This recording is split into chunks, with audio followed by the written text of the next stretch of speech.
If you're studying for the OSCP and you are overwhelmed or freaked out by all the tools available to you, don't be. I'm going to let you in on a little secret and tell you that all you need to pass the OSCP is 3 tools and a checklist. Let's go.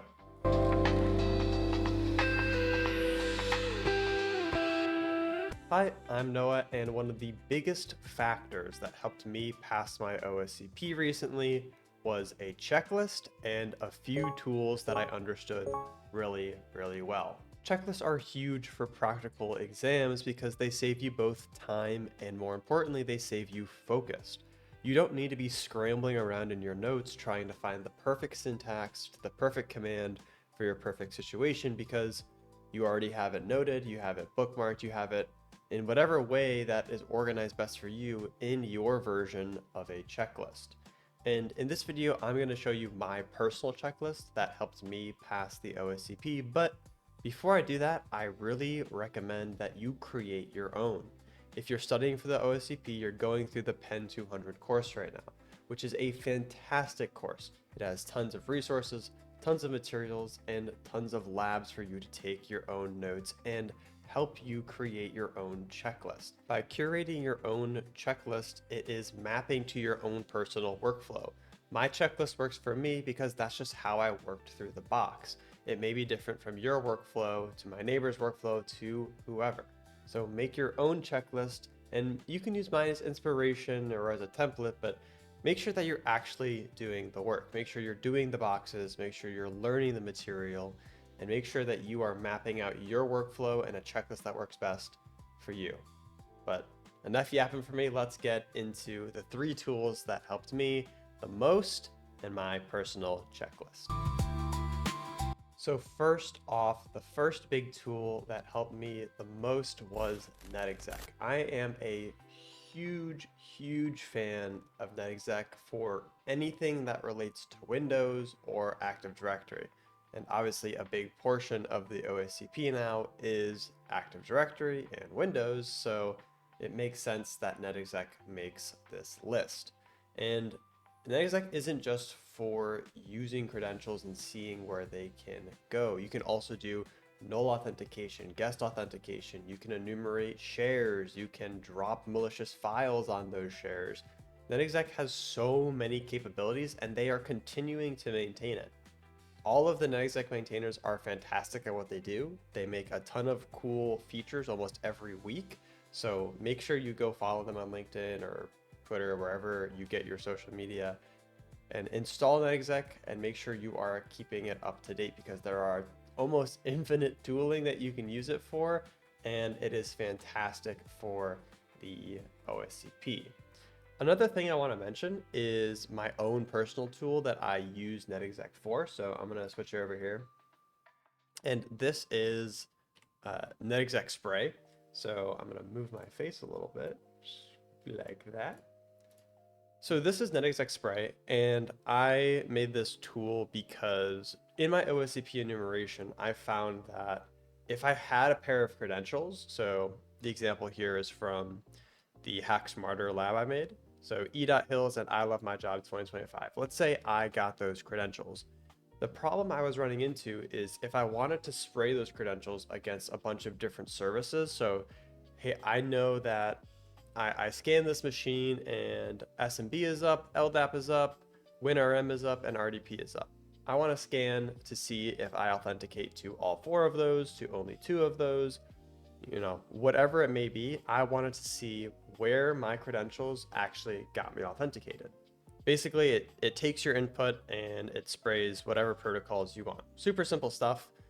And then I also added the feature of spraying all the protocols. So if you either don't know what's open or your Nmap scan isn't working or you just want to be really lazy, you can just say NetExec spray all the IP and then your credentials, and it'll spray all of the protocols. So that is a side tool I built. If it sounds useful to you, go ahead, check it out. I'll leave a link to it in the description. But NetExec and NetExec Spray are 2 of the most common tools I used on the OSCP. But moving on to tool number 2.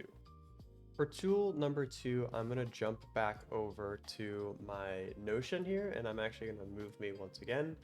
And this is my actual checklist that I used for the OSCP. As you can see, certifications, OSCP checklist. This is what I actually used. And the tool I'm going to talk about here is Impacket. And if you've ever heard of Impacket, you know that there is a million tools that Impacket supports, but they're all related around Windows, around Active Directory, and they're all incredibly useful. So I'm just going to say the Impacket library as a whole is tool number 2. And I'm bringing up my checklist here, and I'm going to come back to this stuff later, but I have a entire 80 checklist, which is from my PNPT video. I don't know if I actually made a checklist video for the PNPT, but this is the actual checklist I used when I took the PNPT. And if you've ever taken the PEH, I think is what their course is called, the Practical Ethical Hacker course by Heath Adams, you may recognize some of these commands or some of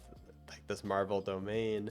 And I essentially just have super detailed notes on what phase of the pen test that I'm in. So if I'm in the reconnaissance phase, I'm going to see what hosts are open. I'm going to run responder. If I get any hashes back, I'm going to crack them with hashcat, and all these different commands to just gather information about the machine or about the domain that I am attacking. More scanning and enumeration stuff. Let's say, hey, maybe I get some credentials from responder. I get fcastle and password1. What can I do with those credentials? And then this, of course, is where we get to Impacket. So there are a ton of Impacket tools, as I've mentioned, but the one that I used the most was Secret Stump. You gain access on a machine, whether that is local admin or some high privilege where you can dump secrets and then use those secrets to laterally move to another machine or even vertically move to the domain administrator account or another high level account. So using Secret Stump, understanding how it works and all the different kind of functionality it has is really, really important. Understanding Secret Stump is one thing, but being able to really embrace the entire Impacket suite and know what it's capable of is a whole another beast. So I recommend checking it out for yourself, seeing what tools may be useful to your workflow. For me, and during the OSCP and even during the PNPT, using Secret Stump was sort of the bread and butter, because it just gives you more access. It gives you more access. It gives you a pivot point. It allows you to laterally move from machine to machine to machine. So highly recommend Secret Stump and Impacket Suite as a whole. The third and definitely the final tool that I use the most on the OSCP is enumeration scripts. Whether you want to make your own or I just use the pre-configured ones like linpeas and winpeas, but these scripts are incredibly valuable to you. When you're doing a pen test, you don't really need to be that stealthy. You can fire away tools, and so long as it doesn't, DOS the machine you are trying to attack, it's okay. Sure, it's going to generate a ton of security alerts, and it's going to, if there's a SOC team there, they're going to stop you in your tracks, but that's not what the OSCP is about. It's about finding all the vulnerabilities in a short amount of time. And to do that, you are going to need a tool like linpeas or like winpeas. And I use them on every single machine I got, no doubt. If I got low-level access on a machine, the first thing I did was run linpeas or run winpeas. These enumeration scripts are incredibly valuable to your time and also your efforts. They will focus you down on what you need to look at on that machine to potentially escalate your privileges. So those are the 3 big tools that I recommend you to learn and to take note of. 1, NetExec and NetExec Spray if you want to, check out the GitHub. 2, Impacket, the entire suite, but particularly Secret Stump. And 3, linpeas and winpeas.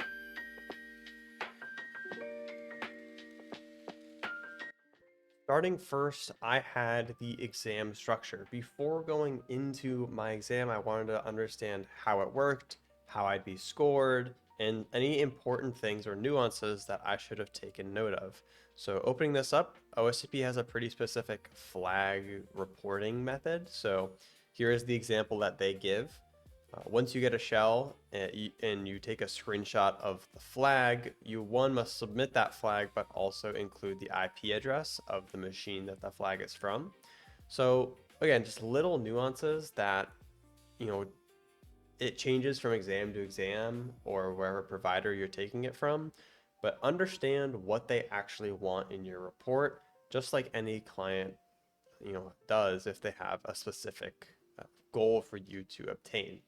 I have a note here. Enumeration is key, and if you get stuck, just try harder. That's kind of the OSCP motto.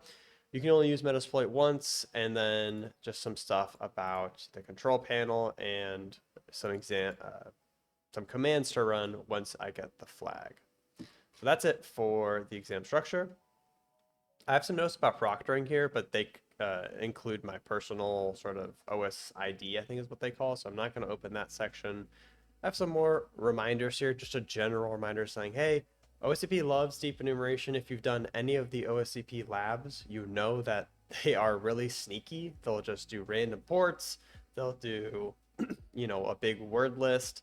They're going to have UDP ports open. So I just reminded myself here, hey, if you're stuck, do a full port scan, check out everything, make sure you're not skipping enumeration steps. And then I broke it down into two parts. I have the AD cluster and then I have the standalone checklist. And these are two separate checklists because they're two different sections of the exams.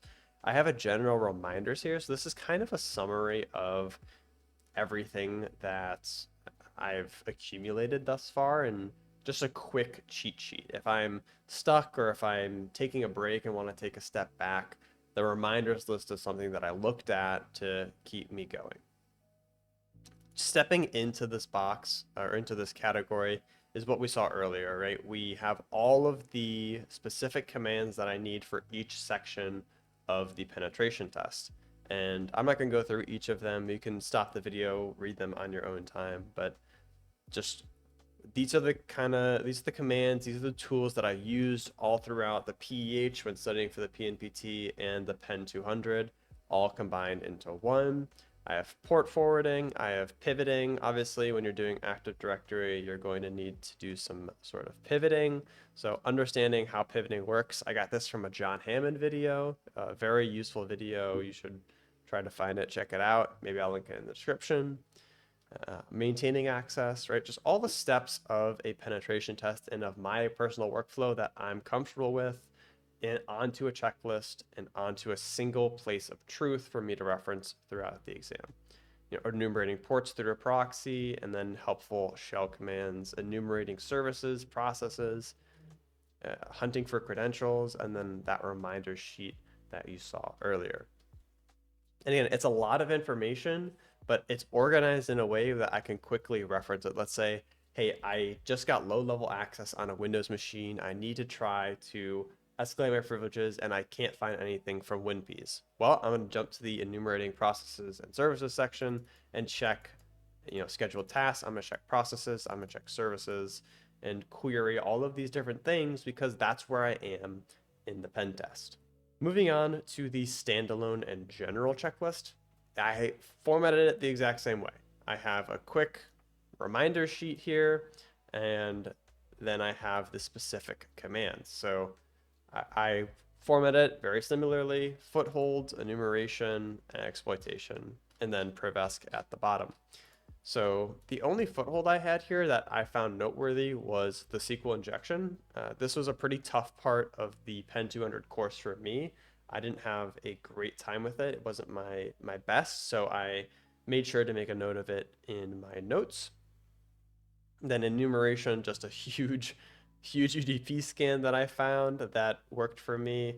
Exploitation, this one was a big one because on some of the lab machines, they promoted this tool called God Potato, which I had never used before. So I made sure to play with it, get used to it, and run commands through it, making sure that I was very good at using this tool because that's what OSCP recommended. So that's what I am going to use. I also found this one-liner. I don't know if I found this in the Discord, in the OSCP Discord, or somewhere else, but found this one-liner that adds an admin account and opens RDP all through God Potato. So pretty cool stuff. Uh, I don't know if I personally used this at all, but it's in my notes. And then also adding a backdoor account and enabling WinRM to run secret stump. This is an issue I ran into a couple times, and I just asked ChatGPT, hey, I'm running into this issue. I can't run secret stump even though I'm a local admin. What's going on here? And obviously, this checklist is curated through the labs. I showed you the file transfer section. And then at the bottom here, I just have any helpful or miscellaneous commands. Anything that didn't really fit into the sections above, I just have here. So if I want to spray many user passwords combos with netexec, here's the netexec spray that I mentioned. Copying clipboards to, once you're in an RDP session, right, you can copy clipboards here. You can, and make sure that you can actually use the RDP session in a functional manner. PSPY on Windows. So PSPY is a very popular sort of Linux privesc tool to analyze and see what is going on the machine. There's a similar thing for Windows that I found. And then obviously this reminder sheet that we saw earlier. But that is about it. That is really all that I used from my checklist. And it's not a lot. You'd expect something as complex as the OSCP to have a ton of information, to have a ton of commands, but realistically, the best way to study and the best way to make sure you do well on the OSCP is to actually practice the hands-on learning. Do all of the labs, do all of the challenge boxes, do any general CTF, and I assure you, you will get good at hacking. There is no such thing as a perfect checklist. There's no such thing as a perfect index of commands or a perfect sequence of commands that you need to pass the exam. You just need practice, you need a good mentality, and you need to try harder. But that is it for me. Thank you so much for watching this video. I know I've been gone for a little bit. I've been under the weather, and with the holidays, I've been away from this setup. So I appreciate you tuning in, and if you want to see more, make sure you like and subscribe, and I will see you when I see you. See ya.